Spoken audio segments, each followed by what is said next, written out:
Hello mga Galatads, once again, this is RPV Moto Travel Vlog.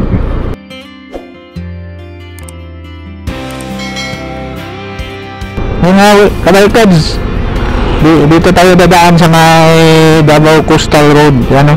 So dahil sa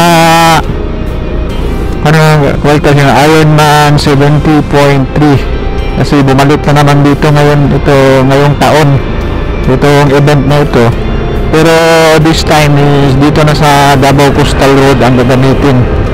Dati is doon sa Azuela ko, doon sa Lanang papunta ng Tagum yung event na yun. Dito na sa Coastal Road sa Bagoa Playa papunta ng Santa Cruz, Davao del Sur. Ito na ang road na ang magkuklose ngayong simula daw ngayong 9, 10, 11 mag-close itong Davao Coastal Road. Kaya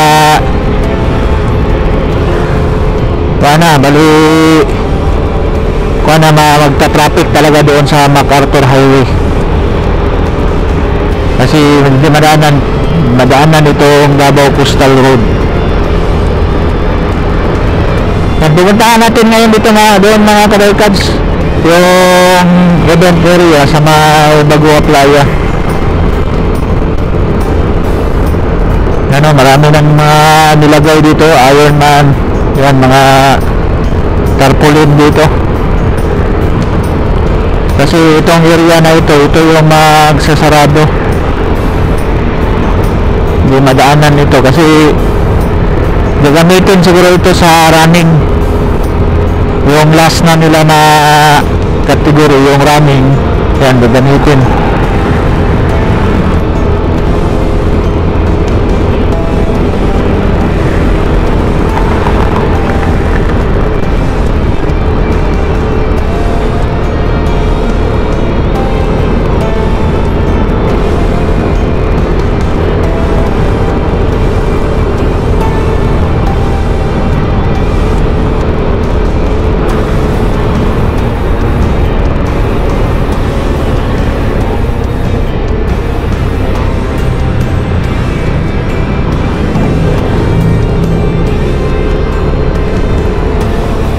Marami na ngayon mga dito mga Galatads, mga foreigner na dumating ngayon dito sa Davao City, kasi international event dito ang Ironman. Iba-ibang bansa siguro, yung iba dito is galing pa ng Olympic, ngayon sumali na naman dito.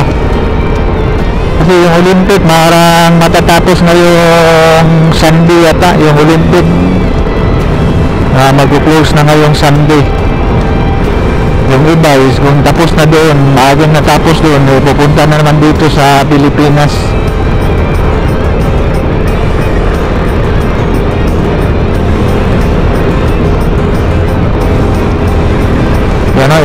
Expect natin mga kabarkads na magka-traffic talaga sa MacArthur Highway, kasi sasarado ito. Malaking ito na nakasarado, malaking impact na nakasarado itong Coastal Road, lalo na kasi Friday, Saturday, yung Friday may klase pa yan tapos nakasarado dito doon sa MacArthur Highway. Yan, expected na natin yan na mag-build up talaga ng traffic.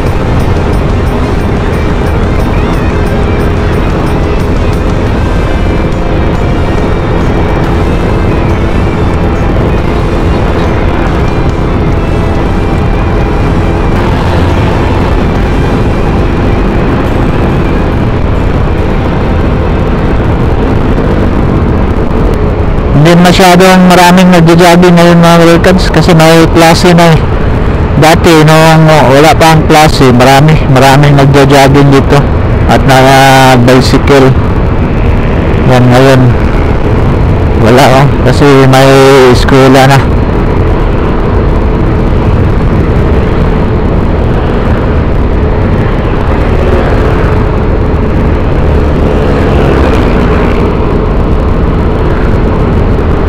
i-tour lang natin ito mga kawaikads. Ito para sa event. Yan, iwan ko, hope na kapasok tayo dyan ngayong 11, no?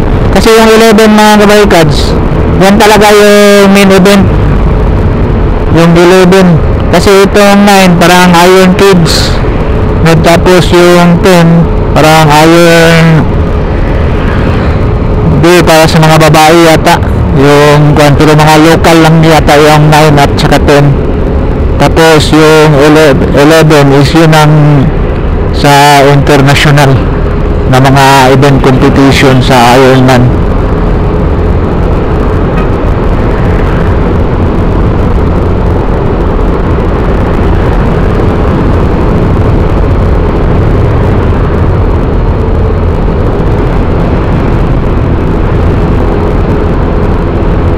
Yung ibang mga pintura dito mga kawaikads sa ganito is wala na, natanggal na. Hope na ma-repent na naman ito ulit para maganda tingnan yung coastal road.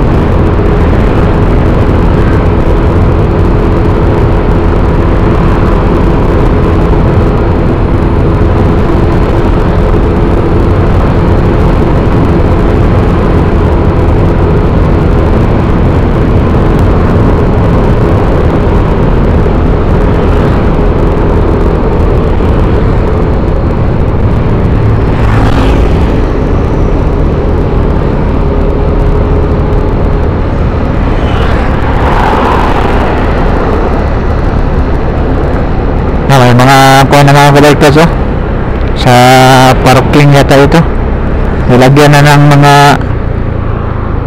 dito, yan para sa parking.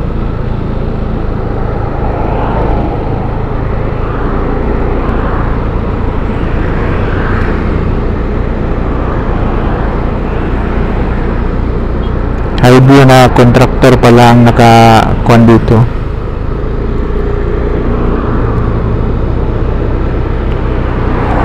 Siguro mga kabaiktas, marami nang nagtitraining dito sa area.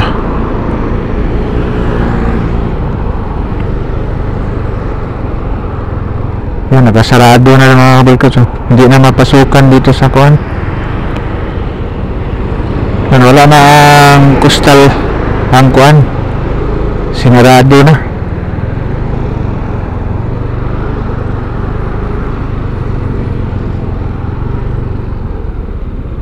Ito yung one dito. Yan, sinarado na yung dito, hindi na madaanan. Yan, hindi. Kung pupunta kayo dito sa park, wala, naka-close na, hindi na mapasukan dito sa area. Kasi nilagyan na ng mga sound system. Yan, may mga sound system na nilalagay talaga siguro dyan, kaya naka-close na dito na area. Walang, hindi na magagamit ngayon itong park kung pupunta kayo dito, kasi ito talaga yung area na gagamitin, itong sa Bago Playa na park.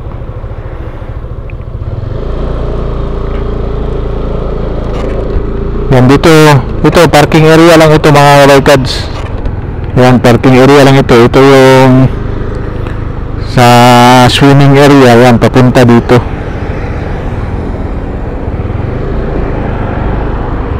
Tapos kaya siguro binuksan ito. May binuksan na dito. Kaya siguro binuksan ito para sa Ironman. Kaya dito sila magtatakbo. Yan, temporary na siguro ito. Hope na hindi na ito bubuksan ito para magamit din dito sa pupunta ng park, pupunta dito sa may dagat. Yan,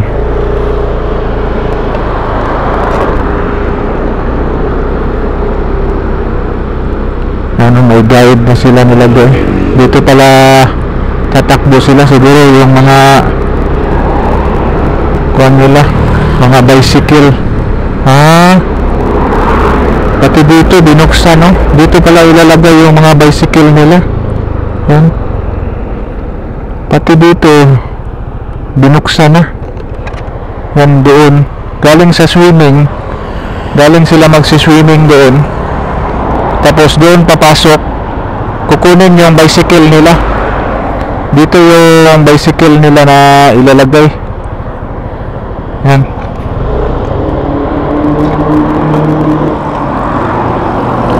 Dito yung bicycle nila ano, may mga kuan na nilagay. Galing doon tatakbo. Tapos dito yung mga bicycle, may mga number na. Yan, nilagyan na yung mga number. Dito ilalagay yung mga bicycle. Tapos bike dito palabas. Yan. Palabas dito is papunta na ng Santa Cruz. Yan. Ano, malaki-laki talaga yung event ito. Yan, prepare na talaga yung mga records. Nilagyan na ng mga carpet. Yan. Yan, prepare na talaga mga records. Ito pala yung kuha nila. Temporary lang ito binuksan para sa Ironman or ganun na yan, bubuksan kasi yung Ironman parang gumagana na sila dito sa yan, preparasyon nila dito. Nagkakabit na ng mga dito sa loob dito sa park. Kinabitan na ng maraming mga tent. Yan, may kinabit na naman sila.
Yung mga workers pupunta dito na lang na park ginagamit, itong park dito sa may isa na lang na park doon, hindi na magagamit. Siguro mga workers hanggang dito na lang update natin sa